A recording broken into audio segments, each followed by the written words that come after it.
ඒක පරිභෝග කරනවා. එහෙම නැත්නම් තමන් පින් කරගත්තු එක තමයි පරිභෝග කරන්නේ. ඒක මෙහෙම කියනවා.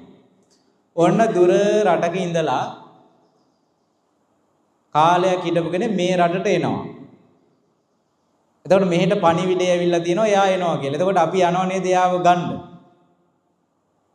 උත්සවයක් ලෑස්ති කරලා කෑම බීම ටිකක් හදලා අපි හිතමු අපේ දරුවෙක් පිට රටේ ඉඳගෙනවා. අපි කියනවා දැන් උඹට ඕන නම් උඹ එනවා නම් උඹ වරේ. උඹට ඕන දෙයක් ඇවිල්ලා උයන් කාපන් කියලා කියනවද? දැන් අපි මොකද කරන්නේ? ඒ අයට කණ්ඩ කම්ඩාස කෑම බීම හදලා එක්කන් එන්න පුළුවන් නම් අපි වාහනයක් අරන් ගිහින් එක්කන් ඇවිල්ලා ගෙවල් වල තින්ත ගාලා මේ ඔය කුණු කසල තියෙනවා පුච්චලා දාලා පිළිවෙලක් කරනවනේ.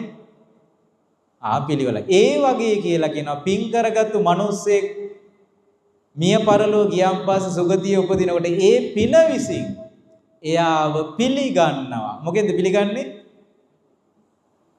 ඒ පින විසින් පිළිගන්නවා යහපත් වූ ආයුෂයක්, යහපත් වූ වර්ණයක්, යහපත් වූ රූපයක්, යහපත් වූ ශාස්ත්‍රීයත්වයක්, යහපත් වූ කීර්තියක්, යහපත් වූ හැකියාවන්, යහපත් වූ උගත්කම්, යහපත් වූ දැනුමක්, යහපත් වූ නිරෝගීකමක්, යහපත් වූ ධනයක්, යහපත් වූ පිරිසක්, යහපත් වූ දෙමව්පියන්, යහපත් වූ අසල්වාසීන්, ඒ සියල්ලම පිළිගන්නේ යාට මොකෙන්ද?